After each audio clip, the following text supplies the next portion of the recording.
Brittany, you're 34 with a kid that's crying in a hot-ass car on the way down to Mississippi. All right, so Brittany Renner went off on Akademiks. I'm sure a lot of y'all saw her crash out already. I'll put the clip right here. Like, you were so angry. Like, you gave this nigga clout. You did this. This guy f***ed you all kinds of ways because you want to f*** me. You love me, Akademiks, and you've been in love with me for a long time. All right. To me, and Akademiks did respond. We gonna get to that. But if I'm Ak, before I can talk about anything with Brittany Renner, she gotta explain this. She gotta explain why she was twerking on Charleston White. I don't even want to play this video because her coochie was popping out and all of that other stuff. But she still gotta let the world know what possessed her to be twerking all over Charleston White. Like before certain females can get a response from me, they gotta let me know stuff. She still gotta let us know why she was over there playing Muslim with Kevin Gates. These was questions I would need asked or answered before I would even respond to Brittany Renner. But that's just me. So we got a couple things Ak said back to Brittany. The first thing I saw a lot of people talking about was when Brittany started talking about, you ain't never had a girl as fine as me. Brittany is still kind of under the delusion that she's still as bad as she was when she was tongue kissing Lil Uzi. Okay, she still look alright, but you know, she ain't peak Brittany Renner. You know what I'm saying? She's not vintage Brittany Renner no more. It's just a fact. Let's check this out. You right now. This is cold, bro. Like, I feel so bad, bro. Her best bitch on her best day is not seeing me, Akademiks. You have never fucked with the bitch as bad as me. You just haven't. Well, yo, Brittany, you 34 with a kid, bro. I'm gonna keep it a being with you. I'm choosing a 23-year-old over you every fucking day. Yo, Brittany, I just want to tell you that, and I hope y'all clip this. Brittany, you're 34 with a kid that's crying in a hot-ass car on the way down to Mississippi. I'm gonna pick a 23-year-old every fucking day over you. I hope you know that. In your soul, you know that. That's why you're 34. Next year, you're 35. The year after, you're 36. Everybody's aging. But I'm going to tell you this. Me and most niggas like me, we going to pick a 23-year-old over your ass every fucking day. You know why? I'll give you some reasons why. Number one, you have a kid. We ain't trying to play stepdaddy. We don't do that. Second of all, your nigga before the last nigga had you in a Muslim garb. You couldn't even see your fucking wrist. You know how much trauma that causes? A chick who couldn't speak unless spoken to, walking around behind a nigga like a goddamn shadow. You know what type of trauma. I don't even want to deal with a bitch who got shit going on like that. That sounds like a bitch who got broken. I don't want that. You know what I've learned in my 30 plus years on earth? You inherit the last nigga's trauma that he impart on the bitch you got now. If he used to do some shit, you inherit it with her. And when I watch you, it's a bunch of trauma. I don't want that. So give me the 23-year-old chick. I'm sorry to tell you, shorty. She 23, she 24. I like that. I don't want the one at 34. I don't want the one with the one kid who's still talking about her baby daddy. Yeah, my baby daddy, he ain't buy school supplies for our kids, but he keep buying Birkins for his girlfriend, and he left me in this hot ass car, and I could have had him, but I really left. I'm going back to. I don't want that chick. Listen, you could have cried in the Rolls Royce, you in the hot car. We're good. I don't want that trauma. I don't want the chick who the other nigga put you through the ringer too. I don't want that. You over here calling Bozo the clown. You still can't get over those hurt. If I ever got with a chick like you, imagine how much trauma you bringing. I'm good. Out of respect for you, I won't compare you look-wise to any girl I'm talking to currently. Out of respect to you. Because I'm going to be honest with you. If that was what you felt making this video, looking in this camera, you got it. You got it. But it's bigger than just looks. You got a shit ton of trauma. You got a kid you dragging around. You basically have all this baggage. You like a tiger with stripes. You can't change that shit. I want to go through a couple of things he said in this clip. Number one, it's not even just the fact that she got a kid. It's the fact that she got all of that drama with the kid and the baby daddy. She still, in my opinion, that video that we saw her and PJ Washington when her and the mama pulled up to the house and stuff like that, I still think that energy is inside of her. And every time she do a video like this, it lets me know that her and PJ still not on good terms. And that situation we saw in that video, that feels like that's once a week for her. I think once a week, her and PJ Washington having some big drawn out argument, and she mad at PJ and his new girl. Even in this video, she was saying, I warmed it up for the next bitch. But if you so confident that you warmed it up, and she said another time, you couldn't pay me $90 million to go back with PJ. If all of that was true, then why you sitting around fighting with the dude, pulling up on him with your mom? And also, when we go to the part where Ak is talking about he would take a younger girl over her any day, I do think in her mind, and a lot of girls' minds who, you know, are seeing this new crop of girls take over, the Ruby Roses and all of that, and now Brittany is kind of, you know, she's faded out. You can tell that they still want to compete with the younger girls. So we on her Instagram right now, and when you see a picture like this, this is the I want to compete with the 23-year-old and the 25-year-old. She want to compete with the girls that's hanging out with the streamers, the girls who on Streamer University. That's who she trying to compete with now. By the way, she's sitting up here pumping gas. Car dirty, dusty. Look at them wheels. Look how dirty them wheels is. Look at the car. I'm gonna show you how dirty the car is. See how she got like fingerprints on the car right here? Car absolutely filthy. But you know, she out here trying to do a little thirst trap, throwing the cheeks out.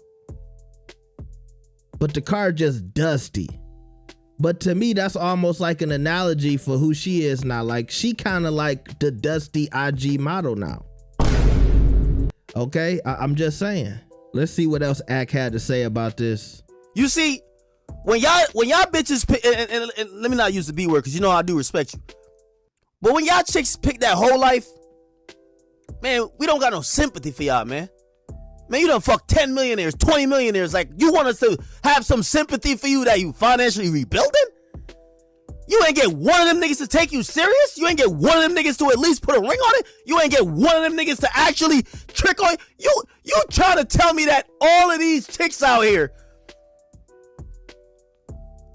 and you're one of the most privileged ones. You used to be the apple of everybody's eye, and you 34 in a hot car, and you not smoking. You in a hot car, you ain't stealing. It's just hot, nigga. And all the millionaires and billionaires and celebrities that you done fucked, all you got to show for this shit is a kick channel, my nigga. And talking about you moving a... I gotta be honest with you, I'm not telling you to make no OnlyFans. But if you gonna give advice to these young bitches out here who look up to you, because there's mad young bitches, they want to fuck celebrities and third, that's some loser shit, man. If you done spent all... Listen, put it like this. Here's the difference between me and you, Brittany. And by the way, there's mad differences. But like, let me not use you because I don't want to shit on you like that, but shit, it gonna end up sounding like I'm shitting on you. The difference is I'm not moving nowhere for no bitch. A bitch move for me. I'm not relying on a bitch for money. A bitch rely on me for money. It looked like you were just the fucking pawn running behind dick after dick. And here's the thing, that's my only problem with you. You left the dick with the biggest bag. You're saying you're moving to LA for a bozo. You're moving over here for this other bozo. Now you're going there. You're following these niggas around for the bag. That's why you're going back to rebuild. I'm not going nowhere for a motherfucking hoe.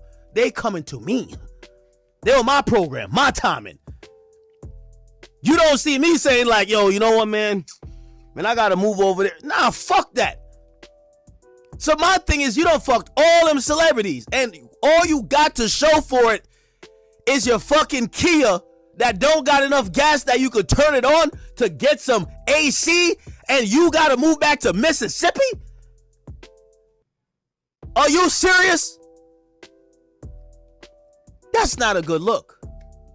That's just not a good look. Tell you the truth. Huh? What the fuck are you? That's what we really need to get into. Who the fuck are you? Okay? So my thing is like, it's a cycle. It's rinse, wash, repeat every single time. You're looking for love. All these niggas cheat. You should have saved your baby daddy. Babe, you couldn't pay me $90 million to be with that nigga today. Okay? And yo, listen, Brittany, I always thought you were a morals over money type of girl. Stop coming online and complaining about it. Yo ass should just go back to Mississippi, get in public housing, downgrade from a car, get a bus pass. Don't let us know. If you, my problem, it's not even a problem because I don't care what you really do. But it's a sad life that you spent all those years fucking celebrities. You wrote a book. It's not even like you wrote a book about fucking celebrities. And now you're basically saying you got to financially rebuild. I want to say you wasted your time, baby girl. You don't have to be a goddamn gold digger. You just sound stupid. How do you spend a lifetime fucking celebrities and you're moving back to Mississippi to financially rebuild? That's some dumbass shit.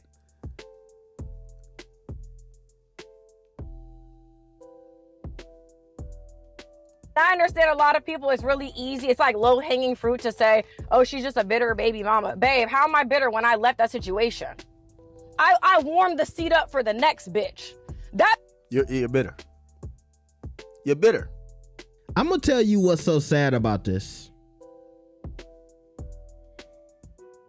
It was a time when it looked like Brittany was doing a good job of transitioning. It was a time when she was working with Kevin Samuels. She was working with Akademiks. It looked like she was about to become a commentator or a podcaster. When I look at, we was just talking about that girl from Poor Minds and the Poor Minds podcast. And then you got the Horrible Decisions podcast with Mandy and the other girl. You see, it's podcasters out here that are making money talking about like a whole life. And who else would have been a shoe-in for that than somebody like Brittany Renner? And it looked like it was a time where she was about to be that girl. She was going to, tell everybody about some of the poor decisions that she made and, help some of these new girls navigate the space and entertainment and messing with celebrities. And somehow she blew that. I don't know if it was falling out with people. Of course, rest in peace, Kevin Samuels. He passed away. But she was working with Akademiks. Somehow that relationship, obviously by this video, that relationship has fell apart. I've heard of some other people trying to work with her, but apparently and allegedly she's difficult to work with. And so now she's sitting up in the sweaty car, yelling and screaming. And that's what's sad about it. You could have put yourself in a position to where you wouldn't need your baby daddy. Brittany, you didn't had a lot of opportunities. I remember years ago, it looked like she had some friction with some other people in the industry who could have helped her. I think she had a little friction with Joe Budden, and her and Joe Budden used to be cool. She has a cycle of kind of effing up these relationships. I'm gonna give her some good advice. Charlemagne the God, he's doing his thing with the Black Effect Network. If I'm Brittany Renner, I try to get my shit together and go talk to Charlemagne and see if I can get a podcast deal. But I see in some of her videos now, she's talking as if everybody want to smash me. So if I'm doing business, they all want to get in my coochie. And I'll just remind Brittany, yes, you are still attractive, but also it's not 10 years ago. You know what I mean? You still look good, but it's a whole new crop out there. So I wouldn't be having that in the forefront of my mind when I'm trying to get that bag. You know what I mean? But anyway, y'all tell me what y'all think about this. Do y'all think Brittany is tripping? Do y'all think Brittany need to explain to us why she was twerking on Charleston White and why she was playing Muslim? And see, a lot of people felt like she was playing with that too, trying to switch religions and stuff like that. A lot of people thought that was disrespectful too. We're not gonna get into that, but I still feel like she needs to explain that to the people. I don't know. So y'all tell me what y'all think. Like the video and subscribe. I'll see y'all next time. Peace.